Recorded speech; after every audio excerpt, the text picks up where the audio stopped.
I take away that the key to anything in life is perseverance. Just don't give up. I'm Casey Finey, and this is Creative Control. Each month, I'll be interviewing your favorite celebrities and creators to unpack what's at the intersection of creativity, business, and brand building. In this episode, a conversation with Cassandra Peterson, better known as Elvira, the Mistress of the Dark.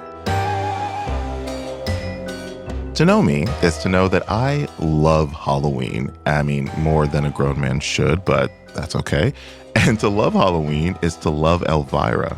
Cassandra Peterson created the character of Elvira in the 80s when she became a horror movie host at an LA TV station. What she thought would be some short-lived gig turned into one of pop culture's most enduring alter egos. In my conversation with Cassandra, she charts her journey from Las Vegas showgirl to becoming Elvira. And she also details how she's built a career out of camp, charisma, and creative control. As always with my guests, I wanted to understand where Cassandra's spark for creative passion first started. Wow. Okay. It was probably when I was a little kid. I'm not kidding. Like in second or third grade, I was always putting on shows for people. I don't know what got me going with that, but I would force my parents or my sisters or whoever was there, to sit down and watch me. This is how drag queens start, I have a feeling. I mean, I would lip sync to records. That's what I would do. I would put on a record and lip sync and wear costumes that I found, put together and do shows for anybody and everybody.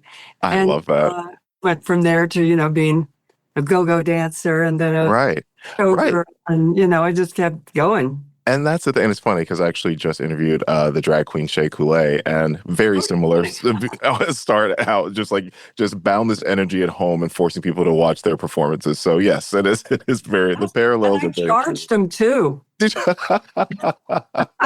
businesswoman from the start. I love it. That's the important part. I make them pay. So you mentioned, being a go-go dancer, that you were you were a teenager, like 14, 15, and then 17, you became a Las Vegas showgirl. And I find that there's so many elements of your backstory that are so fascinating to me. But with this in particular, I mean, I imagine cutting your teeth as a performer at that age in those environments seems like it would be a very formative experience. So is there anything from your showgirl days, from your go-go dancing days, that you carried with you through the rest of your career? Oh, man, lots of it. I think from being a go-go girl and a Las Vegas showgirl, I learned to be pretty tough. I learned not to take any crap from people, and I learned not to back down. And I want to say I got a hard edge, but, that's kind of what I did. That's kind of what that gave me. Yeah. I didn't take a lot of crap from anybody. I was a young girl, and you had to be very careful. It was scary. That's what I was going to say. I mean, that is wild. And I know that your parents had to sign a legal form allowing you to be a Las Vegas showgirl. Basically just signing me away. Bye-bye. That's wild. So, did they have any hesitation? Because, I think we, the public, are so grateful that they allowed you to do that because we got Elvira. Like, everything sort of led to the next in a way. But, did they have any hesitation? Because, this we're talking about, oh, by the way, you were born in Manhattan, Kansas. Same here. Fun fact. No. I'm not kidding you. I'm not kidding. Manhattan, Kansas. My parents came from Nigeria to Manhattan, Kansas, and got their PhDs. I know. The only people. I know. You, me, and the comedian Bridget Everett are the only people I know from Manhattan, Kansas. I cannot believe it. And Wilt Chamberlain only went to K-State. Right. Well, that doesn't count. That doesn't count. Yeah, but we're talking about Midwest parents here. I know you born in Kansas, moved to Colorado. So what made them okay with that? That's wild. I'll tell you what made them okay with it. There was no way in hell they were going to let me do it. No way. No way. It's so funny. I got a comment recently that I read on my socials. I was reading and was talking about my autobiography and said, I cannot believe that her parents ever allowed her to do that. They don't know me. I made my parents' lives literally a living hell. I made them so sorry that they were ready to just sell me, I'm sure, to slave trader in Turkey or something. By the time I got done with my parents, they were ready to give me away for free. Fair enough. And I know that this It is wasn't that this. they let me. It was that, Yeah, they were just like, you know what? She's about to be 18 anyway. Like, just let her go. Let's just go. they gave in. They were ready, yeah, there was no letting me. It was, Right. Right. And you mentioned that, in those days of being, so young as a showgirl and as a go-go dancer, you learn to be tough. You learn not to take any crap from anyone.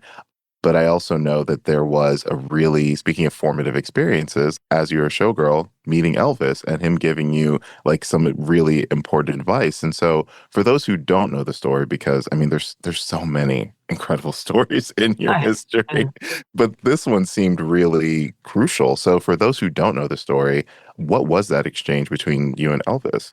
meeting Elvis was a totally life-changing experience for me. I mean, of course, meeting Elvis would be life-changing for anybody, but this literally changed my life. I was at that time the youngest showgirl in Las Vegas. I always tell everybody if it wasn't for meeting Elvis, I would now be the oldest showgirl in Las Vegas. That would not be pretty. Oh, God. So thank you, Elvis. Yeah, I met him. One of the showgirls in my show was dating his money manager, his road manager, Joe Esposito. She said, Joe invited me back to Elvis's suite at the International. Do you want to go with me? And I was like, oh my God, I was a huge Elvis fan since I was a kid. And I just couldn't believe it. So I went with her. I met Elvis. And strangely enough, we sat down and we talked and we talked and we talked. I mean, everybody's like, oh yeah, right. No, that is what we did. One thing, I was underage too, so I don't know. He had just finished the show and he just sat there and gave me advice about show business, asked me what I wanted to do.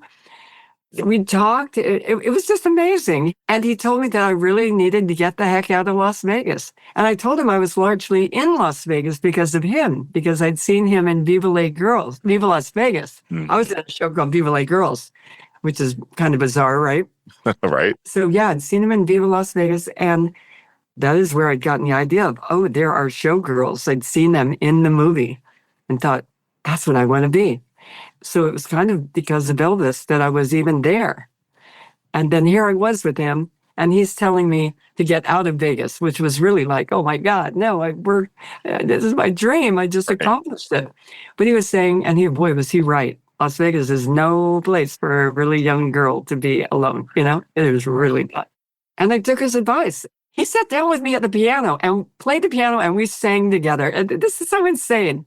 It's such, I mean, only you. I feel like there's so many of these types of stories. And that's the thing. And, if you get advice like that from Elvis, very honest advice, I mean, you take it, which, like you said, you did, because after Vegas, you went to Italy and you joined a band and you were in a Fellini film and you were doing all these amazing projects. And I know you eventually came back to the US and were in a couple of films. That you were in a James Bond film as well. I mean, like, you were just I like everywhere. the tiniest parts on earth. But still, hey, I have no part in a James Bond film. How about that? So I don't care. No, it may be better than that. Okay, just slightly.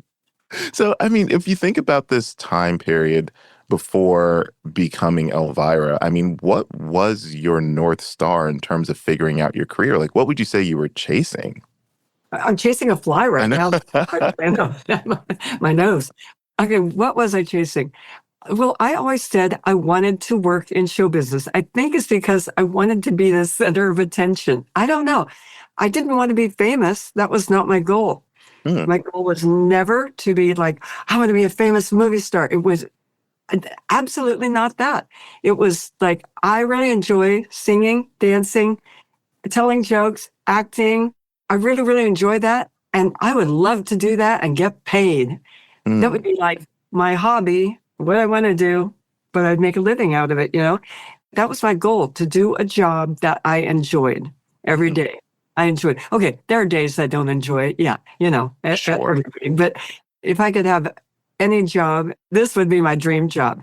It entails all the things I love. Showbiz, Halloween, everything, all mixed together. That's so admirable, because I think about, he shall remain nameless, but a dear friend of mine who moved out to LA from New York, and you could tell that to be an actor, but he didn't really want to work. He just wanted to be famous. And I think like he's realizing that now. And I kind of feel like there's a certain attitude that I think will take a lot of people very far, specifically in this industry, because like you made that clear distinction of like you didn't want to be famous, you just wanted to work. You wanted to do what you love and get paid for it. That's not a revolutionary idea, but I think a lot of people get into show business to become famous, and that doesn't always Now, pan out. yeah, really, really. I ask people when I talked. I was just talking to my niece who was trying to get into acting, Mm, and I said, I'm willing to help you and send you to a really good acting school, but I said I need to know why you want to do it. And she said, I don't know. The few times I've done it, I've had so much fun. I loved it. I was in a play. It was the best time I ever had in my life. I was at the Groundlings. It was so much fun. I met so many cool people and everything. And I said, ding, ding, ding, right answer. right, right. And I if you're just coming out to Hollywood to get famous, well, you can get famous a lot of ways. You can be on right. Lives in Beverly Hills or whatever. Right, exactly. No, I think it just Other comes from that. worse things. Right. It just comes from having that real passion for it. And so, you mentioned Groundlings, and so that's a perfect segue into talking about Elvira, because I know that, when you moved to LA, you joined this legendary comedy and improv troupe, the Groundlings, which in some ways really set the stage for your career as a comedian, which I think, you can never Oh, forget that yeah. Elvira is a comedic character. It's sexy and campy. I mean, she is a comedian. You are a comedian. So, Thank you you. know, That's what I call myself. I hope yes. people realize that. Oh, no, no, no. I mean, I think it takes 2 seconds of interacting with this character, and there's even you on social media. I mean, it's very clear that you have a great sense of humor, and like this character is truly steeped in comedy. But the story goes that 1981, there was a local TV station that was looking for a horror host, and you answered the call, and you booked the job and came up with this character of Elvira. And I know you said before that you didn't think that this horror hosting show or this character would really last very long, but clearly nothing could be further from the truth.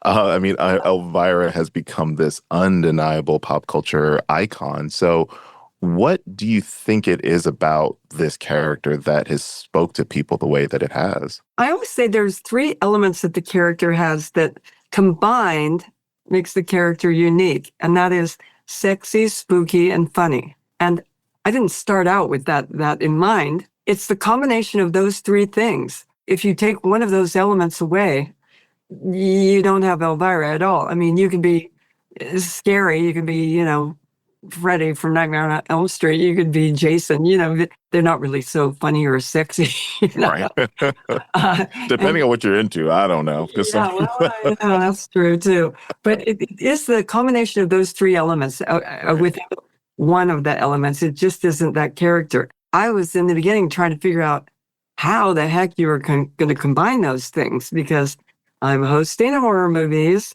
They want me to look sexy and I'm supposed to be funny. And I was like, okay, this really doesn't make sense.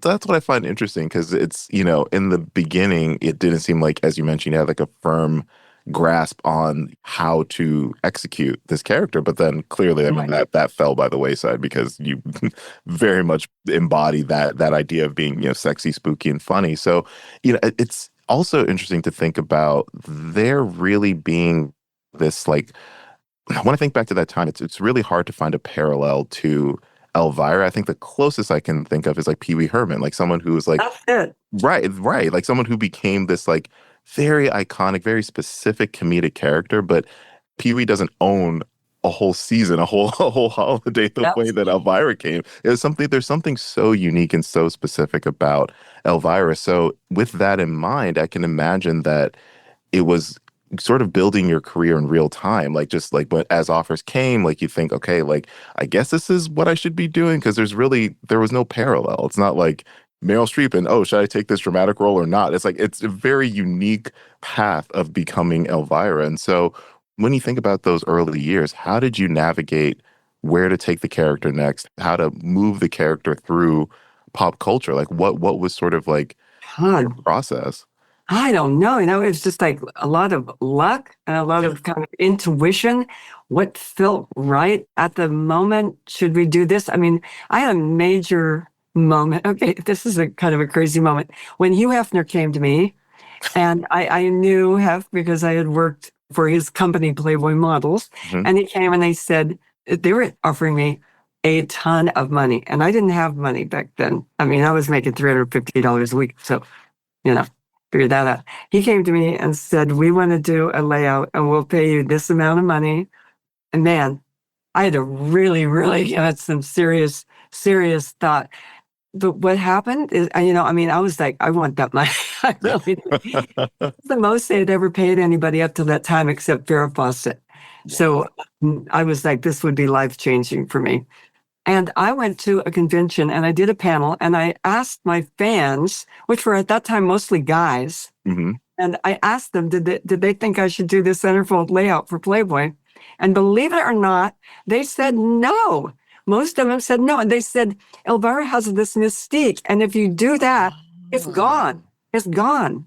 Wow. Mystery. And it's like, oh, I want to see that, but I don't get to. And that really made me think. I mean, so it's not that I'm so brilliant. So I have brilliant fans, I guess. I don't know. But they honestly said that. And I said, that's it. They're right. They're so right.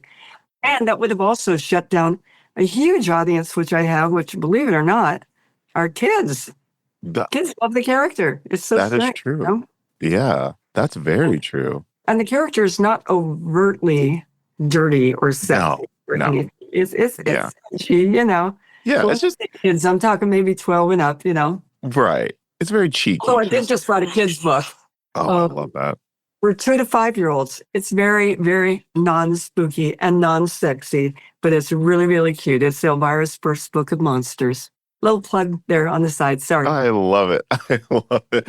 And, I think one of the, again, many fascinating things that I find about your career is the fact that you fought for control over the Elvira name and the Elvira brand. And so, which I think is something, it's such an important point to bring up in talking to you, because I know there's so many creatives who struggle with this. Like, they put their art out into the world and they lose control of it. We see this happen so often across like choreography, people who put up a design and suddenly it's showing up on major retailers with no credit. So I'd love if you could just touch on how you got ownership of Elvira and like what that's really meant for your career overall.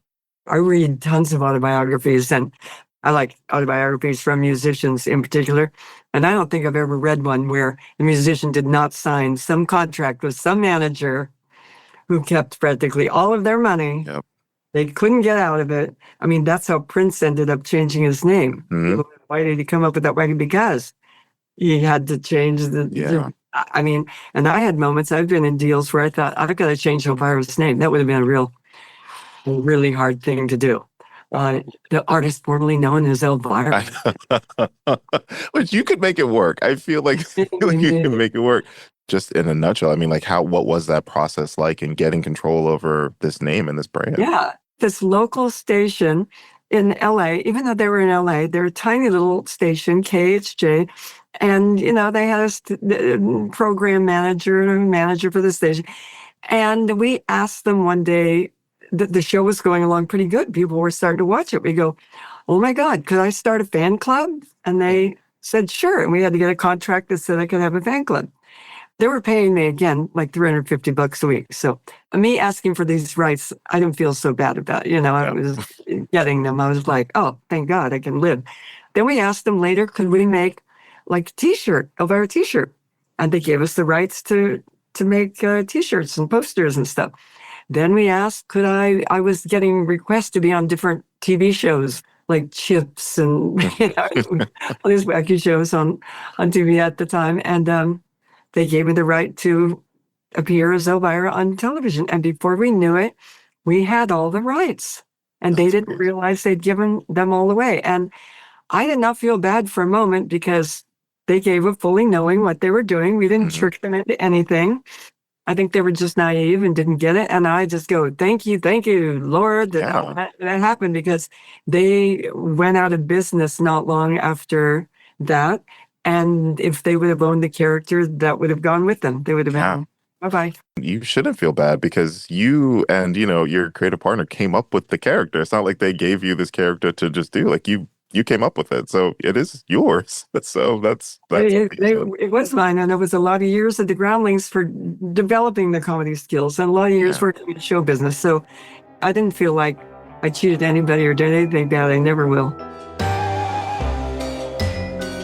We're going to take a quick break, and when we're back, we're diving into Cassandra's latest Elvira creation, a cookbook straight from hell.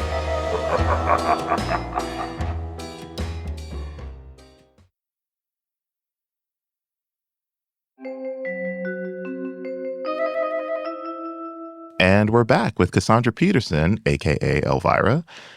If there's one thing I've learned about Cassandra's career so far is that so much of success is about persistence. Yes, of course, talent plays a big role, but so does sticking with an idea. And the fact that it took Cassandra literally decades to create her new cookbook is a prime example. You mentioned the kids' book for a little bit, which I did see on social media. It looks adorable. But I definitely want to talk about your other latest project, which is Elvira's Cookbook from Hell, which of the beautiful, beautiful book, that obviously contains recipes and hosting tips for any kind of gathering. As I understand it, this project was decades in the making, and so which feels crazy to me because Elvira is clearly this big name, this big brand that it seems like it would have been a no-brainer if you think about all the places Elvira has shown up. But this project seems to have been your white whale. Like, you just could not get this done. So why did it take so long to get this cookbook done? Yeah, it was something I started thinking about when, like in the early 80s, when Martha Stewart came out with her book, Martha Stewart Entertaining. That was like a major thing for me. I know it sounds so ridiculous, but I was like, oh my God, it was more than just throwing dinner on the table. It was like having people over and buying flowers, and it was beautiful, and planning all these different dishes and everything. It was like really inspirational for me. So I used to throw a lot of dinner parties, and I'd have people over and I'd do the whole thing. And somebody came over and said, "Oh my God, you're like the Martha Stewart of the macabre." And I went, "I am? I should do a cookbook and an entertaining guide for my fans, who are the goth crowd." So great idea. I started coming up with recipes and stuff, and I went to different publishers to pitch it, and nobody was interested. They go, "There's a million Halloween cookbooks out there. We don't really need another one." And I go, "But this is for year round. This is for the goth lifestyle. This is for adults. This is for entertaining." They just weren't buying it. So it took all these decades for a publisher to finally say, "Hey, maybe this will work." And yeah, here I am, finally. I Just a love few that. short decades later. So for you, I mean, what do you take away from that experience? Because I think some people would just listen to those publishers and be like, "Oh, I guess you're right. There are, this idea, I guess, is just not going to ever see the light of day." But you stuck with it, and it's finally here. So I guess from that process of trying to get this done and it finally being done, I mean, what do you take away from that experience? I take away that the key to anything in life is perseverance. Hmm. And I've told people that a million times when I speak to young actors or writers or anybody that's involved in show business or any other business, to tell you the truth. Yeah. Just don't give up. People want things in this society really fast. They want to take a pill and it's fixed. They want to, just get that and it's done, and they make money, buy crypto and become a millionaire overnight. No, things don't work that way. Even acting, even being in show business is like going to college. I didn't go to college. I just graduated from high school, but I've taken a million dance classes, a million singing lessons, a million acting classes, comedy improv for years and years. So it's like, work on it, take classes, learn, keep learning, and finally you'll get somewhere. Right. And yeah, it does take time. When you take that kind of time, it's so much more satisfying. It really does happen. Yeah. And to I mean, that how many point, stars are there out there that are overnight success, and then they're also overnight bye-bye? exactly that. Exactly. And, somewhat to that point, I mean, how do you think this cookbook would have differed if you would have released it when you initially had the idea? I mean, is there anything that could be said for letting an idea sort of mature over time? Yeah, I think it would have been a little more flash in the pan, and I honestly think the goth crowd was not as big back then. Not That's, nearly as big. yeah. Now it's really expanded. I mean, I remember, honest to God, going to Comic-Con, the first Hmm. Hmm. Comic-Con. when it was in the basement of some hotel, number one. And number two, I was the only woman there. The Wow. only woman there. It was just guys traveling in little packs of 2 or 3. It was really weird. That hasn't changed much, but there are more women. That's true. There wasn't a crowd like there is now. So it may have come out, and sold I don't know, a few hundred copies, and I wouldn't have done it again.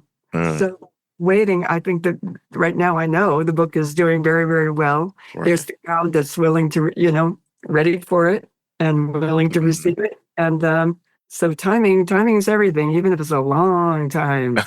Right. And so with it doing very well, as you said, congratulations. And with you calling yourself the Martha Stewart of the macabre, I mean, Why? She calls herself Queen of Halloween. listen, I love it. Yeah, claim it, right? It's just like Right, she calls herself. exactly. No. This is your lane specifically. So, I mean, does this mean that there's any interest on your part about maybe following in Martha's footsteps with an official Elvira cooking show or like an Elvira home goods line? Like, I guess, like, what, knowing that this has been something that has been a long simmering passion project of yours, the cooking and the hosting and really admiring Martha's trajectory. So would you say that you want to mirror that trajectory with? Well, I'd like to mirror it by being the second female billionaire. Martha Stewart was the first. Speak that into existence. No, she's pretty impressive. She was the first American female billionaire making or self-made. Yep. And that is like, oh, respect. So I'd like to be the second one. All right. Anyway, no, I do admire her and think she's an amazing person for people to look up to. Yeah. And so, I mean, not to jump the gun on anything, but I don't want you to, say anything that's too premature. But are you interested in expanding this lifestyle cook? Oh, hey, I'm always talking about Elvira sheets and at Walmart and Elvira Right. and everything else. I mean, why not? People love it, and people love the color black. That they do. They do, and clothing and bands. I mean, people love everything that is goth and spooky, and I think there's a big market out there for people who would really be into it. I absolutely agree. And it's funny that I was reading the acknowledgments in the cookbook, and, when you're thanking your co-author, you said, quote, "Thank you, Kim, for your clear understanding of Elvira." And I thought that was really interesting because, as you mentioned earlier in the conversation, the main adjectives that describe Elvira are sexy, spooky, and funny. So I'm curious, like, what more is there to Elvira? Because I think that I could rattle off even more adjectives just from like my purview as just like a fan and someone who's seen the movies and remember the TV shows and everything like that. But when you think about like giving someone a clear understanding of Elvira, what does that look like? I just thought that was such an interesting sentence. Like, thank you for having a clear understanding of this character. Yeah, I think too many people look at it and think of it like, well, you brought it up before. You said, I think Elvira is a comedian. Mm-hmm. And that is what I think I am. That's what I tried to be. That's what I studied. That's what I feel I am. Too many people see it and think it's another rehash of Morticia Addams or Vampira, or not that they're not great. I mean, I love them both. I think people really have to get it, that Elvira is edgy, Elvira is funny. And the book, in the beginning when I wrote it, it sounded a little too much like, it was too much like Dracula would talk or something. It did not have that Elvira edge, like Elvira's voice talking to you, telling you about these recipes. So Kim got it. She goes, yeah, I see that. It needs to have the little edge in there. We got to have recipes that are fun and have a great look and not just taste good, but look good and be fun and creative for people to make, So she got it. She totally got it. Thank God. She did the Rocky Horror Cookbook too. So. Oh, that's right. Yeah, oh, see, there you go. She gets it. Yeah. It must be so gratifying to see how this character has lived on, because, I mean, it goes from like the days of VHS to all the way to TikTok, and you still have such a thriving audience that just loves this character. So I think you said this before in interviews that what you find that people tell you, that speaks to them about Elvira is just the fact that, she's kind of an outsider, and she's, is a feminist icon, and down the line. I mean, she's so strong-willed, so witty, so funny, and there's so many things to My really enjoy about publicist. her. I know, right? I could be. No, I'm telling you, What'd you I'm say? not. I am not just blowing smoke. I'm like telling you, I've been such a Thank huge you. fan of Elvira for so Very long, good. and it's just been so wonderful to see younger generations really gravitate toward this character, because there's a lot of amazing things that I grew up with that, fell by the wayside, and the kids these days don't know anything about. Yeah, But boy. luckily, A lot of they know about Elvira. So, I mean, I want to hear from you. I mean, like, what goes into not only creating like an enduring character, an enduring brand, but like making sure that it resonates with generations to come. Like, what is that? Like, when you think about it, like, what is that secret sauce to Wow, that a is character like this? hard to put the words. A lot of it is coming from where I came from and relating to younger people. And I see that all the time when I meet fans. For a while there, I thought my fans were all going to die off. I really did. Like back in the 90s, that was like, Yeah. I would be at appearances. I'd see my fans getting older and older, and I'd go, Hmm. I die pretty soon, because they're my age. Yeah. And later, with the advent of the internet, people started learning about me, and we started putting a lot of content up, and younger people, my fans started getting younger and younger. But there is a connection in that so many kids, especially nowadays, feel like outsiders, like they don't fit in. They grow up just not, I don't know, feeling like they have a real home or connection. And I think they see that from the Elvira movie. I think they see that in Elvira's first movie, Mistress of the Dark, she's just this outcast, Hmm. but she doesn't let any of that bother her. She just forges ahead, doing her own thing. It's like whatever. And it kind of resonates with them, and they kind of think if that loser can do it, I can do it too. I mean, she's just like, yeah, I don't know. She just doesn't take no for an answer and just forges Right. ahead. I think a lot of kids, so many kids feel that way today. Yeah. That's really maybe the connection. I don't know, and I don't know what to tell you. Yeah. No, I mean, I think that's the nail on the head, because I mean, yes, Elvira is big with the goth crowd, which, that fits squarely into this mold of outsiders to the norm. But I mean, she's also a gay icon, and that can be the same. That's exactly what a lot of gay people feel like. They Oh just feel like yeah, they're on the outside, especially. especially now. So it's like, I don't see Elvira going away for a very long time, because that sentiment will always ring true, unfortunately, in a way. Like, I mean, Yeah, I feel unfortunately. like, And well, some you hit on earlier when you were talking the difference between me and Pee Wee. And mm, so Pee Wee and I were both, Paul and I were both in the Groundlings together at the same time. We didn't talk about, hey, how let's make these characters that are enduring, we just like right. going along, wow, la la la. And we both ended up sort of in the same place. He always said, you and I are the members of the most exclusive club in the world. Yeah. I Yeah. mean, just you and me. But the one big difference that you're right, and it doesn't mean that Elvira is better, but it does mean that Elvira keeps coming back every year. And that is that I am aligned with a national holiday, one that's gotten bigger and bigger and bigger since I've been a Mhm. kid. Halloween Right. was nothing when I was a kid. I mean, it was like you went out, you trick-or-treated that night, and that was that. Yeah. Then as time went on, and I do have to maybe give Elvira a little credit for that, and the gay population making Hmm. Halloween bigger and bigger for adults. Absolutely. Yeah. And still a great kids holiday, but a great adult holiday too. It's for us now. Like, I'm just saying, like, Right. me pushing 40, I'm still out there on Halloween, like Oh, dressing up. yeah, I It's love like, Halloween. Let me tell you, I'm I, not just kidding about it. I love it. Well, and that's how I make my career. But I'm back every year, yeah.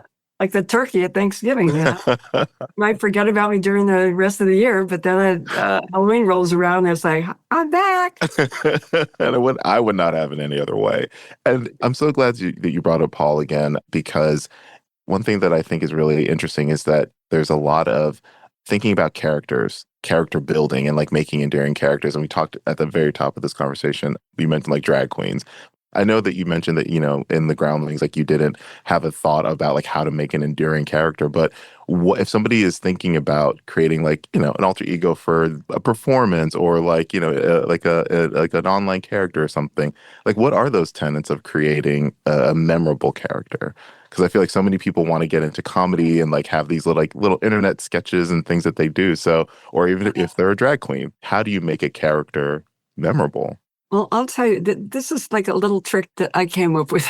I think could work for somebody. Okay, so I don't know if this is not PC, but I always liken it to a menu in a Chinese restaurant. I don't know if it's PC. And it has one from column A, one from column B, and one from column C. Okay, you're trying to create something unique. You pick one, literally, one, say it's sexy. Mm-hmm. Column B is spooky. The column C is funny. Mm-hmm. And you put those together. You can do that in so many different ways. There could be a list of this adjectives over here, Right. the way the character acts. There could be the way the character looks. There could be the way, and you pick one thing that doesn't necessarily go with the other things. And if you think about Pee-wee, he's very much that way too.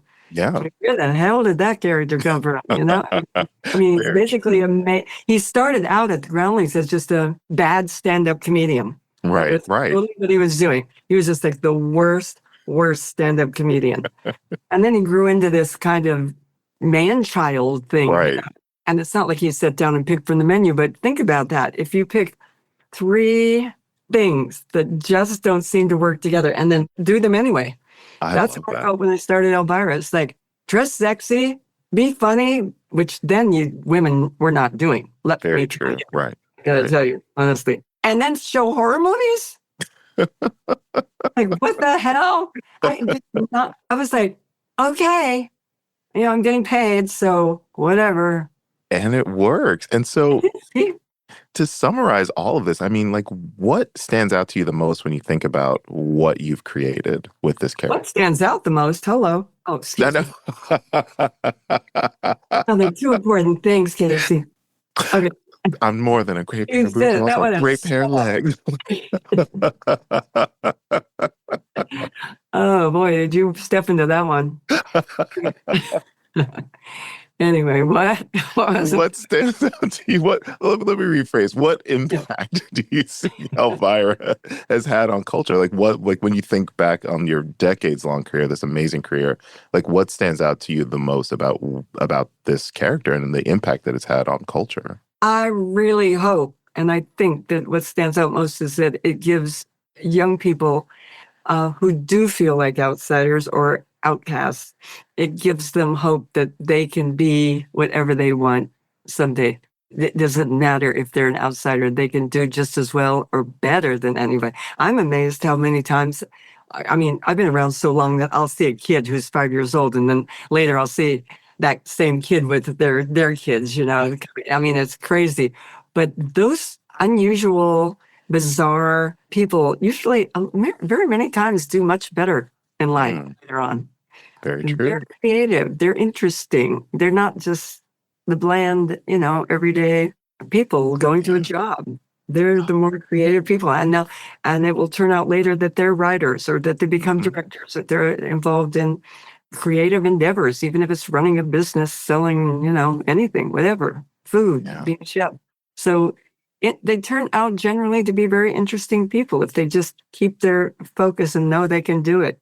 That thing that Elvira's taught people. I mean, it seems like a strange thing, but no, not at all. I was going to say that that's entirely true, and they have a character like Elvira to help them feel seen in whatever kind of way. So it's like that's the most important part is that you have this wonderful and all these creative people, all this like untapped potential, but it can feel very dark sometimes if you don't feel seen, if you don't feel like you can feel like, oh, what does it matter? So, that's like we said earlier, the enduring power of Elvira is like making these people feel seen. So thank you for all that you do. Truly, this has been such a delight.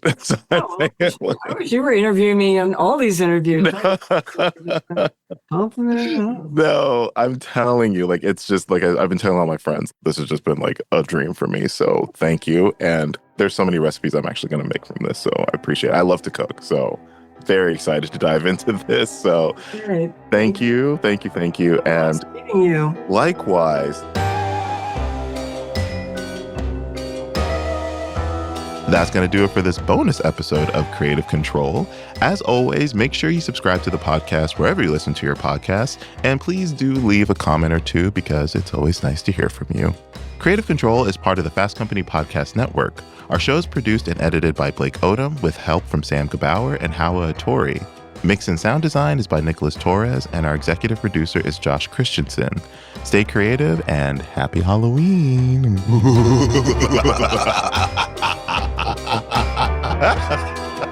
Leave that in.